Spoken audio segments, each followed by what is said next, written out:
Mall shootout na naman. 3 security guards sugatan matapos tangayin ng mga hold-upper ang dalang pera ng gwardiya at teller sa loob ng Robinsons Mall sa Cainta.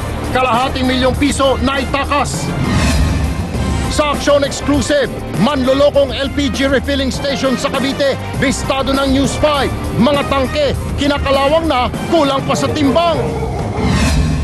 Comedy King Dolphy, bumuti na ang lagay. Update mula sa Makati Medical Center, ibibigay namin live. Isa pang exclusive, mga magulang na sa isang barangay sa Pampanga, pursigidong mag-aral kahit may edad na. Video ng pambubuli ng kabataan sa isang lola sa loob ng school bus sa Amerika, kumalat sa internet. Inaping lola, inula ng suporta. LTO office sa San Juan, dinumog ng mga nag-a-apply ng lisensya. Supplier ng LTO, binigyan ng ahensya na hanggang Lunes para maayos ang aberya sa computer. $1 bilyong na pautang ng Pilipinas sa International Monetary Fund, makabubuti nga ba o makakasama sa ating ekonomiya? Pidol, binigyang pugay sa Maynila para sa kanyang kontribusyon sa pelikula. Bandol, iginit na karapat-dapat ng bigyan ng National Artist Award ng kanyang ama. Sa Action Sports, Miami Heat nilampasong Oklahoma City Thunder para mag-champion sa NBA. LeBron James, inuwi rin ang Finals MVP Award.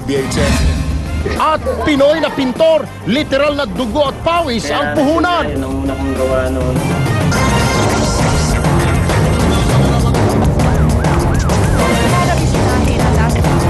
Partner, mga kapatid, simula. So whether or not masugutin.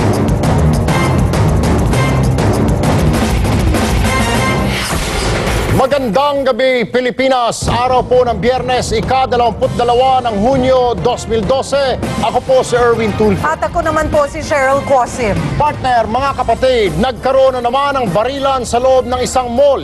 Inabangan at tinangay ng mga kawatan ng dalawa ang dalang pera ng isang gwardiya at teller ng bangko sa loob mismo ng Robinsons Metro East sa Cainta kanina. Partner, bit-bit na mga hold-upper ang kalahating milyong piso at iniwan nila ang 3 sekyu na sugatan sa insidente. Para sa latest aksyon sa Cainta, may live report si Trish Roque. Trish. Erwin, Cheryl, sugatan ang 3 gwardya sa isang robbery hold-up incident na nangyari kaninang umaga dito sa Robinsons Metro East, dito sa Marcos Highway sa Pasig. Nabulabog ang mga namimili sa Robinsons Metro East bago mag-alas 11 ng umaga. Sunod-sunod na putok ng baril daw ang narinig nila mula sa basement ng mall. Ayon sa mga otoridad, galing sa Robinsons Bank ang isang teller kasama ang security guard na si Edwin Nartea. Dadalhin daw sana nila sa armored van ang perang aabot sa 550,000 pesos. Pero bigla na lang daw pinaputukan ng 3 suspek ang dalawa at inagawang bag na may lamang pera. Tumakbo raw patungong supermarket ang mga suspek. Habang tumatakas, pinaputukan nilang gwardyang si Flotildes Domingo na nakabantay doon. Nabigla din sila kasi pagkakita nung delivery, pinutukan na ng pinutukan. Hindi na nakapag-rack yung gwardiya. Bukod sa 2 nabanggit na gwardya, tinamaan din ng bala sa binti ang isa pang gwardyang si J. Lou Fasibol na rumoronda noon sa mall. Pagputok po, nakalingon ako tapos tinamaan lang po ako tapos tumakbo na lang po ako kasi wala po kong baril. Tumakas sa mga suspect gamit ang nag-aabang na getaway vehicle. Natagpuan ang inabandonang Hyundai sedan ng mga suspect na may plakang PWN 834, ilang metro lamang ang layo sa mall. May mga bumaba po sa coaching PWN 834 tapos sumakay sila sa adventure na kulay gray. Transfer sila ron. Pinaghahanap na ang 5 suspect na nakatakas. Iniimbestigahan na rin ng mga pulis ang sasakyang iniwan nila. Sasubject natin for SOCO para mag-lift ang Latin Prince. Hindi pa malinaw kung sino ang grupong nasa likod ng insidente o kung may kinalaman nito sa mga umatake sa Robinsons Galleria noong March 29 kung saan isang gwardyang namatay. Nagkaroon din ng robbery hold-up sa mga mall ng Robinsons sa Cebu at Cavite noong nakaraang taon.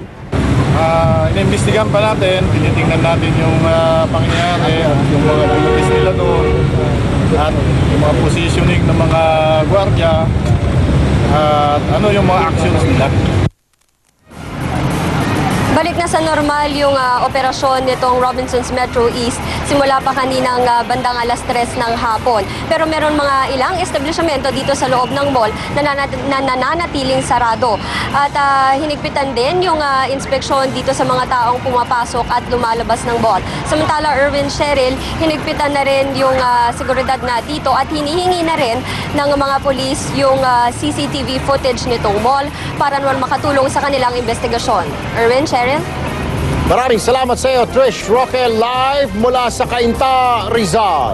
Samantala, pinarangalan na si Dolphy sa Maynila para sa natatanging kontribusyon niya sa industriya ng pelikula. Pero ang di pa rin matugunang panawagan para ideklara siyang national artist, sinisisi ngayon sa politika. Beverly Natividad, ikwento mo. Malingaw ang palakpakan ng itanghal na Gawa Diwa ng Lahi Awardee ng lungsod ng Maynila si Comedy King Dolphy. Pagkilala ito sa malaking kontribusyon ng hari ng komedya sa larangan ng pagtatanghal. Napakarami, milyon-milyon mga tao na nabigyan ni Dolphy ng kasiyahan at kagalakan sa kanyang mga pagpapatawa. Dapat bigyan naman ng pagpapahalaga yon. Ang anak ni Dolphy na si Vandolph ang tumanggap ng parangal. Abot-abot ang pasasalamat niya sa pagpaparangal sa kanyang ama. Sobrang overwhelmed po kami ng family. Sobrang thank you pati dad ko na pinarangalan ng tatay ko ng diwa ng life. Dumami rin ang mga panawagan na itanghal ng national artist si Pidol. Termino pa lang daw ni dating Pangulong Arroyo, ilang beses na siyang na-nominate. Pero ilang beses din siyang naungusan. Ang sinisisi ng ilang alagad ng sining, politika.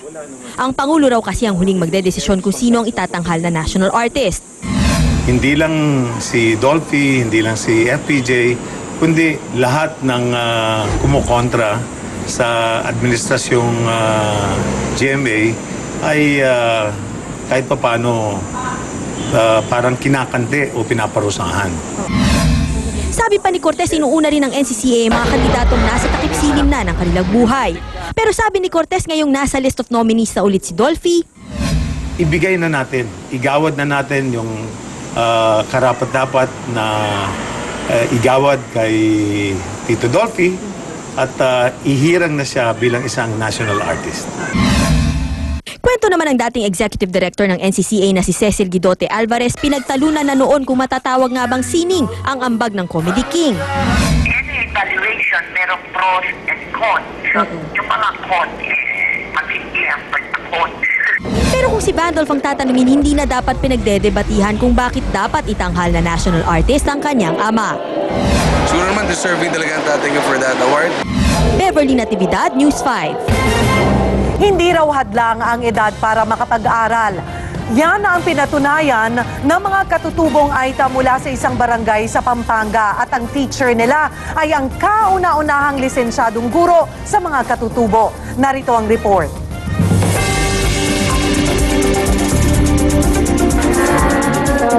Dalawang taon na nagtuturo ang 26 anyos na si Donna sa maliit na silid-aralang ito sa Camachili Elementary School sa barangay na Buklod, Florida Blanca, Pampanga. Pero hindi lang ito ang kwento. Si Donna ang kauna-unahang lisensyadong guro sa mga katutubong ita. Ang kakaiba pa, hindi mga bata, kundi mga magulang na katutubong ita ang estudyante ni Teacher Donna. Kasi napansin ko po na kung walang education yung parents, hindi niya ipupush yung anak niya na matapos. Alternative Learning System o Non-Formal Education ang tawag dito ng DepEd. Non-formal dahil walang uniform, walang tuition at wala ring formal na graduation. Tuwing Martes at Huwebes ng umaga lang sila nagkikita-kita. Ang attendance hanggang 30 magulang, depende kung tapos na silang magtanim sa bukid. Ang gasto sa school supplies kadalasang sinasalo ni Teacher Donna. Kwento ng 42 anyos na si Nanay Dulce, malaking tulong ito sa kanila, lalo na't grade 2 lang ang narating niya noon. Nagagamit mo sa buhay mo kung paano mo gamitin yon sa kabuhayan mo, tulad po ng negosyo, para hindi ka may isaan ng iba. May natutunan ko sa ARS, tinuturuan ko rin po yung iba, lalo ng mga anak ko.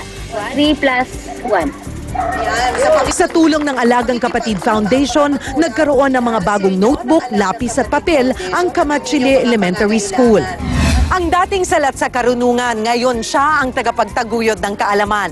Ang buhay ni Donna ay isa lamang pagpapatunay na hindi hadlang ang kulay at kahirapan para magtagumpay sa buhay at makatulong sa mga kapuspalad nating mga kababayan. May tuturing na isang kabayanihan ang pagmamalasakit ni Teacher Donna. Patunay din na ang pagpupursige ng mga magulang na hindi hadlang ang edad o estado sa buhay para magkaroon ng edukasyon.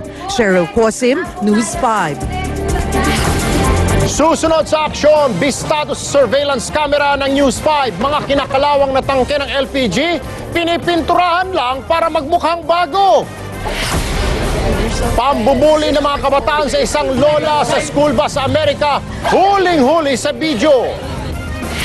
Miami Heat champion na sa NBA, LeBron James. Inuwi rin ang Finals MVP Award. Comedy King Dolphy, bumuti na ang kidney pero bumalik ang pneumonia. Latest sa kanyang kondisyon, ibibigay namin live. At